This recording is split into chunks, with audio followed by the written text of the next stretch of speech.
What kind of person believes they can park a dirt bike on someone else's lawn and get away with it just because their mom runs the neighborhood? That's the question I was screaming inside my head when I saw the muddy tire tracks carving up my front yard.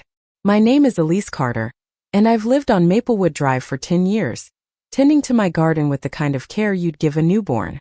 My roses were my pride, red blooms so vibrant they stopped joggers in their tracks. But that morning, as I sipped my coffee and glanced out my window, I nearly choked. A beat-up dirt bike, caked in grime, was sprawled across my lawn like a discarded toy, crushing my roses beneath its weight. My heart sank, then burned. Who did this? I stepped outside, the dew still clinging to the grass, and scanned the street. Maplewood was quiet, the kind of suburban hush where you hear birds before you hear cars. But there, leaning against my mailbox, was a kid, maybe 17, lanky, with a mop of dark hair and a smirk that screamed trouble.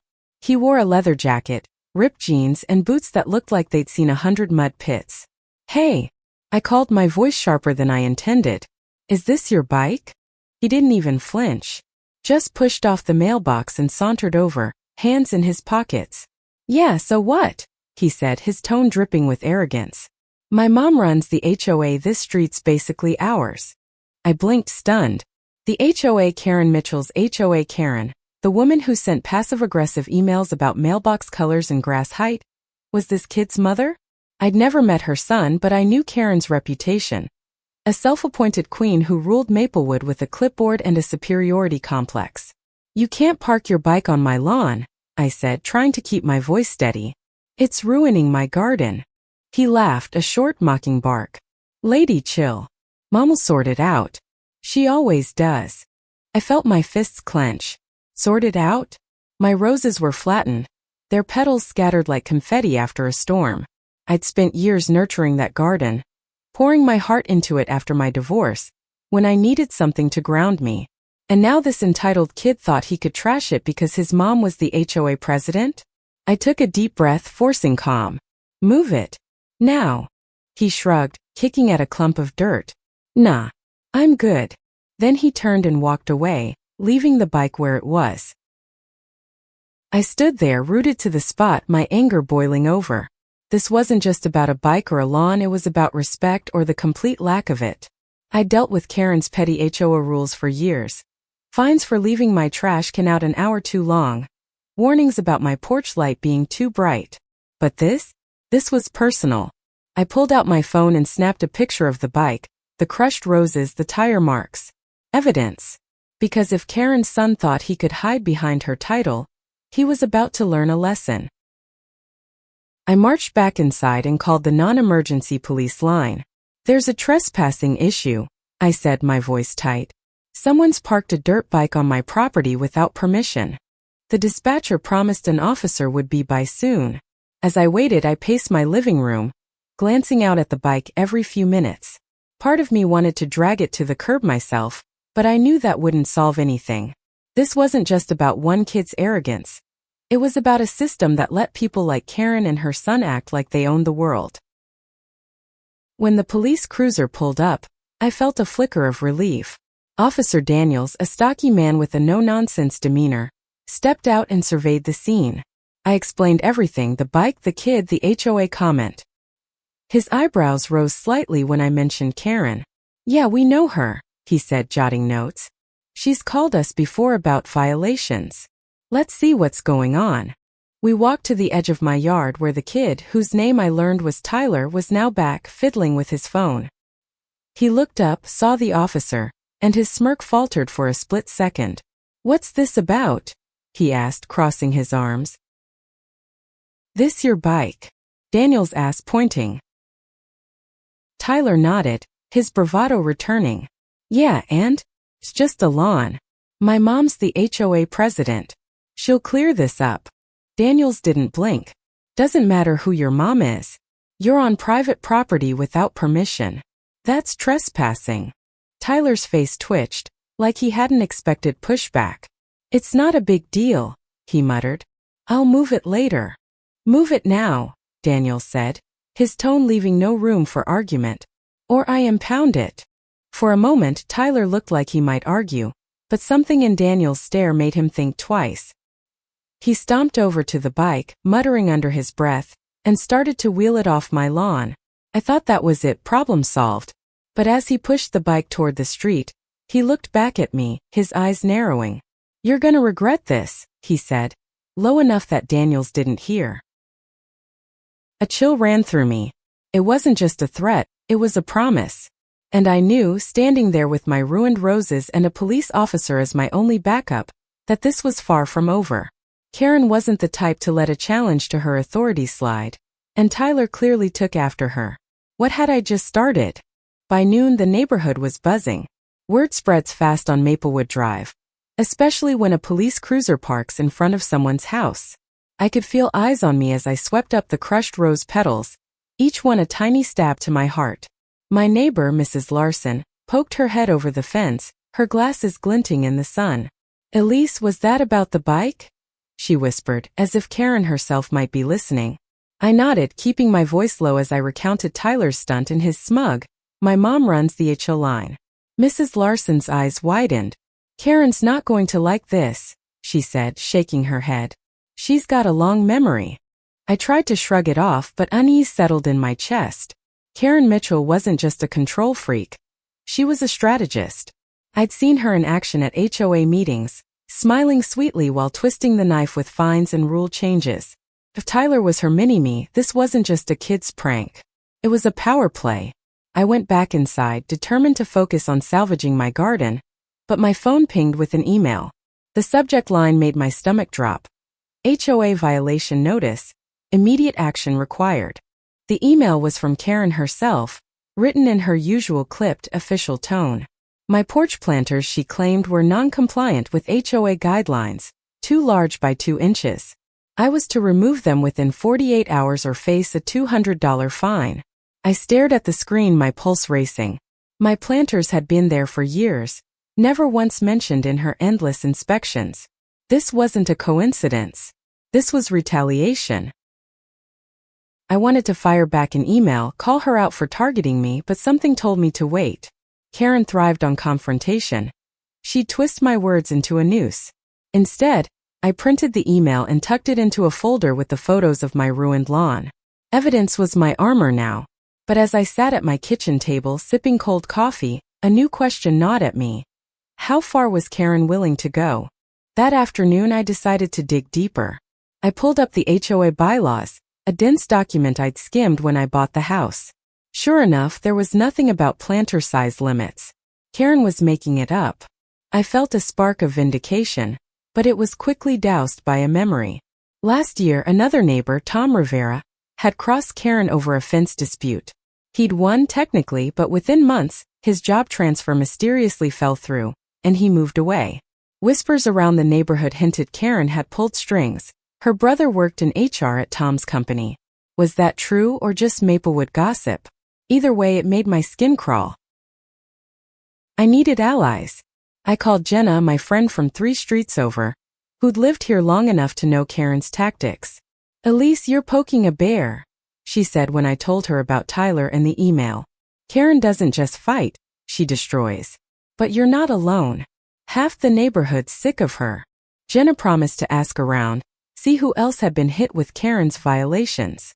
By evening, my phone was lighting up with messages. Apparently, Karen's reign wasn't as secure as she thought. Mrs. Larson had been fined for her bird feeder.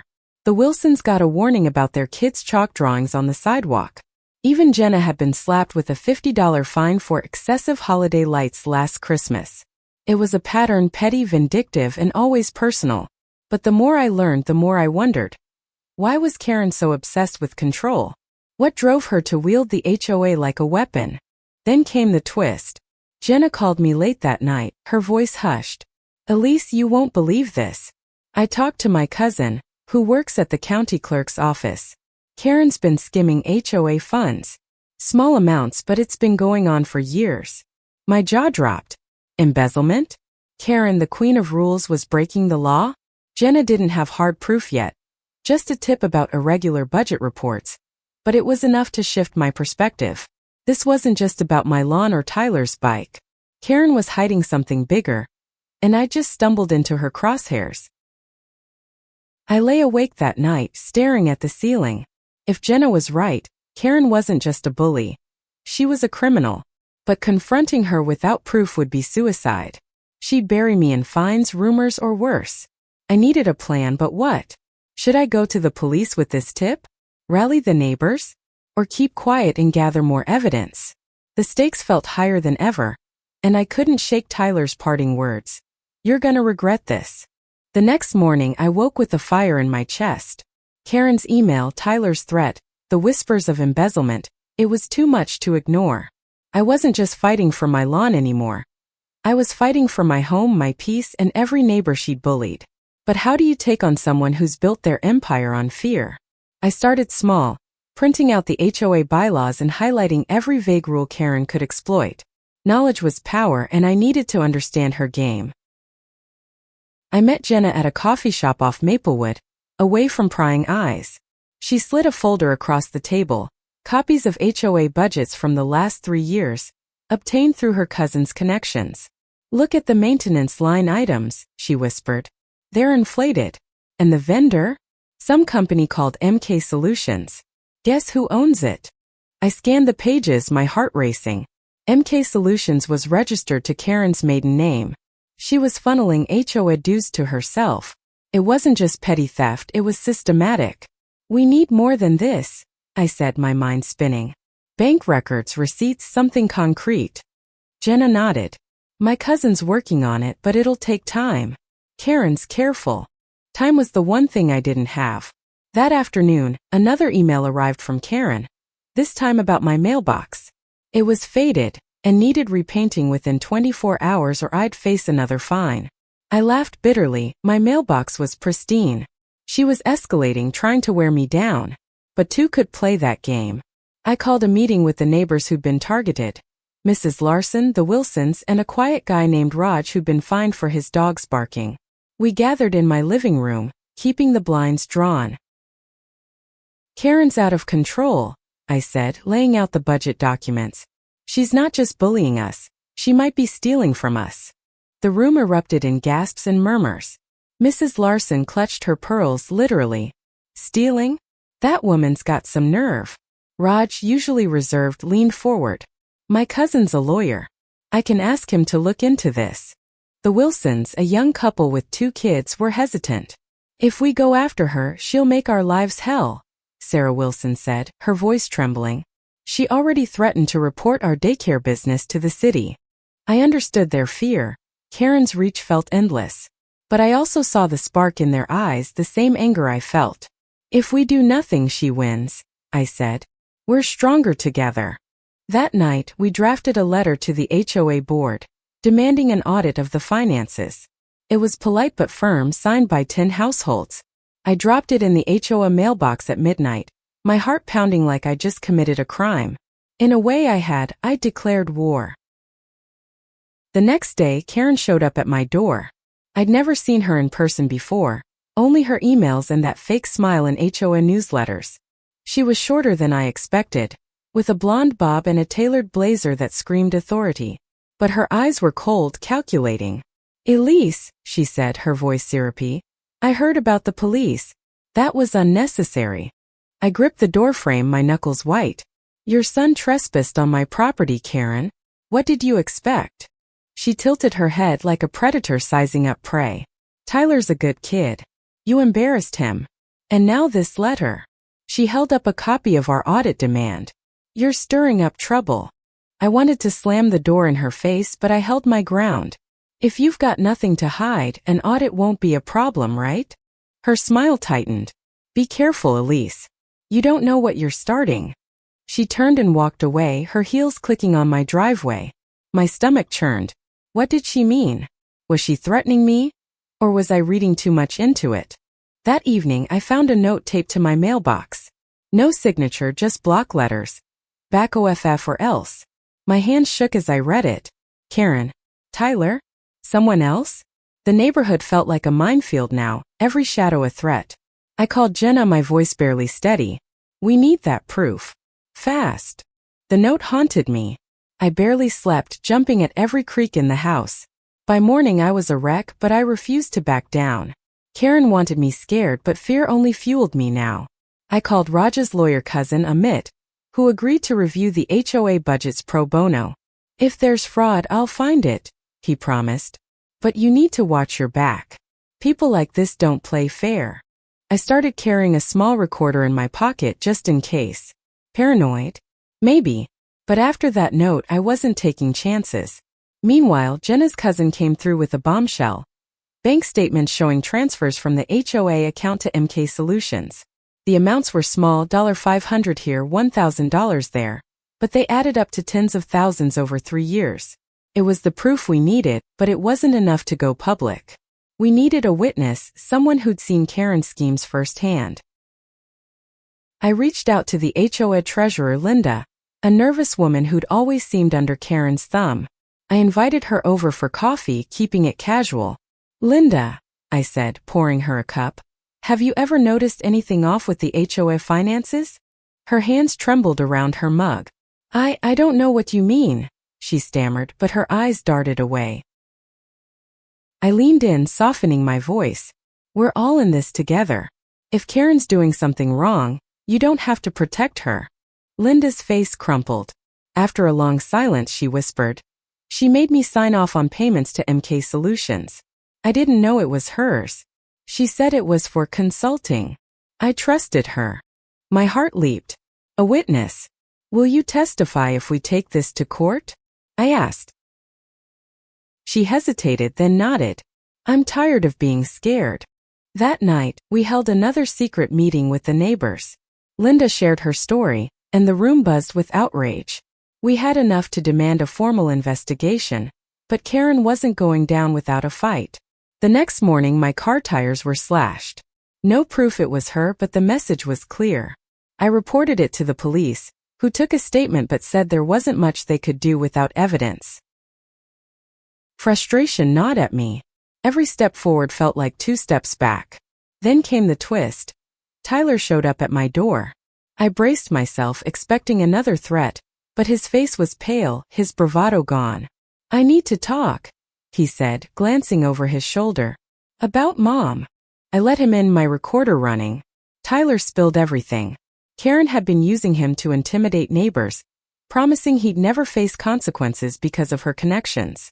But he'd overheard her talking to someone on the phone about moving the money before the audit. She's freaking out, he said. She knows you're onto her. Why are you telling me this? I asked, stunned. He looked down, his voice barely audible. I'm sick of being her pawn. I didn't sign up for this. Tyler's betrayal of his mother was a crack in Karen's armor, but it also made her more dangerous. If she was desperate, what would she do next? I thanked Tyler and told him to stay safe. As he left, I wondered, was he genuinely remorseful, or was this another of Karen's traps? The showdown came at the next HOA meeting, held in the community center. The room was packed, neighbors whispering as Karen stood at the podium, her smile as polished as ever. I'd spent days preparing, working with Amit and Linda to compile a dossier. Bank statements, budgets, and Linda's written testimony. We'd sent it to the county prosecutor, but tonight we needed the neighborhood to see Karen for who she was. I stood up during the open forum, my heart pounding. I move for an immediate audit of the HOA finances, I said, holding up our petition, now signed by 20 households. Karen's smile didn't waver, but her eyes locked onto mine. Elise, that's a serious accusation. Do you have proof? I nodded, passing copies of the dossier to the board members. We've found payments to a company owned by Karen, MK Solutions. Tens of thousands in HOA funds, unaccounted for. The room erupted. Neighbors shouted questions. Some demanded Karen's resignation. She raised her hands, calling for order. This is a misunderstanding, she said smoothly. MK Solutions is a legitimate vendor. I welcome an audit to clear my name. But Linda stood up, her voice shaking but clear. You told me to sign those payments, Karen. You said it was for consulting.